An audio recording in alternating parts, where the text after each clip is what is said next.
Albert Einstein once said, everybody's a genius, but if you judge a fish by its ability to climb a tree, it will live its whole life believing that it is stupid. Ladies and gentlemen of the jury, today on trial we have modern day schooling. Glad you could come. Not only does he make fish climb trees, but also makes them climb down and do a 10-mile run. Tell me, school, are you proud of the things you've done? Turning millions of people into robots, do you find that fun? Do you realize how many kids relate to that fish? Swimming upstream in class, never finding their gifts, thinking they are stupid, believing they are useless? Well, the time has come, no more excuses. I call school to the stand and accuse him of killing creativity, individuality, and being intellectually abusive. He's an ancient institution that has outlived his usage.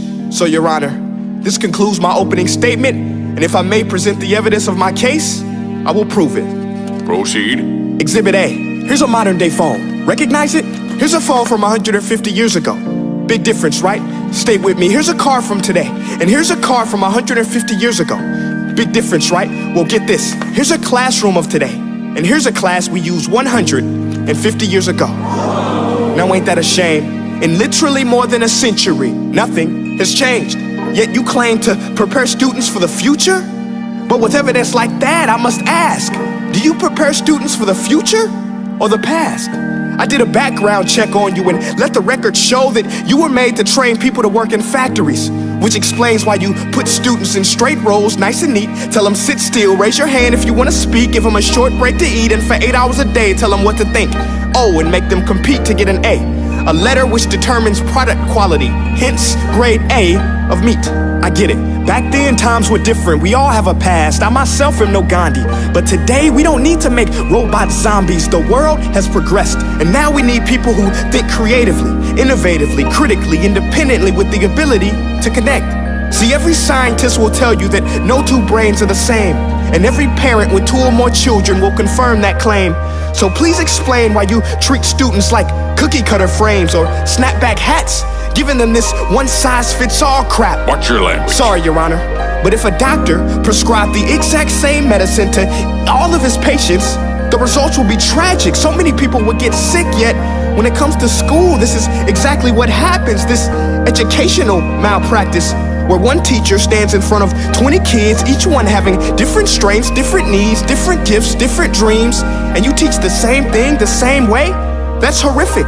Ladies and gentlemen, the defendant should not be acquitted. This may be one of the worst criminal offenses ever to be committed. And let's mention the way you treat your employees. Objection. Overruled. I want to hear this. It's a shame. I mean, teachers have the most important job on the planet, yet they're underpaid? No wonder so many students are short-changed. Let's be honest, teachers should earn just as much as doctors, because a doctor can do heart surgery and save the life of a kid, but a great teacher can reach the heart of that kid and allow him to truly live. See, teachers are heroes that often get blamed, but they're not the problem. They work in a system without many options or rights. Curriculums are created by policymakers, most of which have never taught a day in their life. Just obsessed with standardized tests. They think bubbling in a multiple choice question will determine success. That's outlandish. In fact, these tests are too crude to be used and should be abandoned, but don't take my word for it. Take Frederick J. Kelly, the man who invented standardized testing, who said, and I quote, "These tests are too crude to be used and should be abandoned." Ladies and gentlemen of the jury, if we continue down this road, the results will be lethal. I don't have much faith in school, but I do have faith in people. And if we can customize healthcare, cars, and Facebook pages, then it is our duty to do the same for education, to upgrade it, change it, do away with school spirit, because that's useless. Unless we're working to bring the spirit out of each and every student, that should be our task. No more Common Core. Instead, let's reach the core of every heart in every class. Sure, math is important, but no more than art or dance. Let's give every gift an equal chance. I know this sounds like a dream, but countries like Finland are doing impressive things. They have shorter school days. Teachers make a decent wage. Homework is non-existent, and they focus on collaboration instead of competition. But here's the kicker, boys and girls. Their educational system outperforms every other country in the world. Other places like Singapore are succeeding rapidly. Schools like Montessori, programs like Khan Academy. There is no single solution, but let's get moving. Because while students may be 20% of our population, they are 100% of our future. So let's attend to their dreams, and there's no telling what we can achieve. This is a world in which I believe, a world where fish are no longer forced to climb trees. I'll rest my case.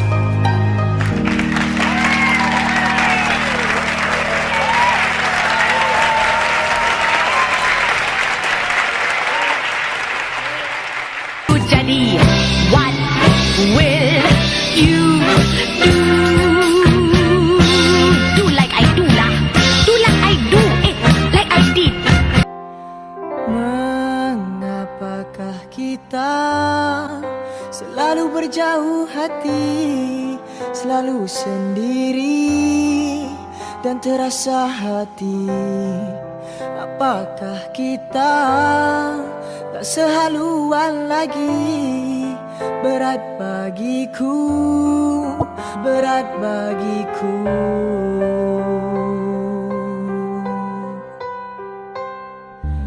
Apakah salahku kau buatku begini?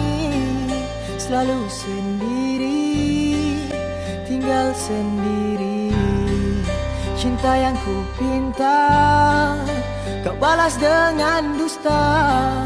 Berat bagiku melepaskanmu. Bukan mudah bagiku untuk melalui semua ini.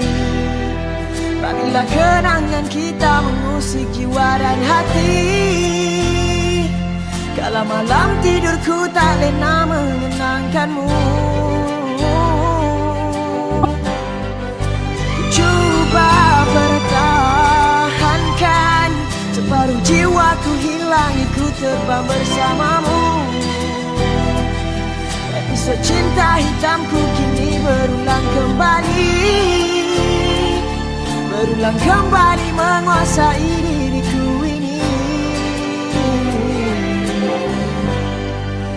Oh Tuhan, ku mau yang terbaik, terbaik buatku, insan kerdil ini. Oh Tuhan, dok takkan kehilangan diri. Munculkan dia, dia terakhir buatku. Oh, melepaskanmu bukan mudah bagiku untuk melalui semua ini. Bagilah kenangan kita mengusik jiwa dan hati. Kala malam tidurku tak lena mengenangkanmu. Cuba pertahankan separuh jiwaku hilang, ikut terbang bersamamu. Episod cinta hitamku kini berulang kembali, berulang kembali menguasai diriku ini. Oh Tuhan, ku mahu yang terbaik, terbaik buatku, insan kerdil ini. Oh Tuhan, nok takkan kehilangan ini. Munculkan dia, dia terakhir buatku, dan buat dia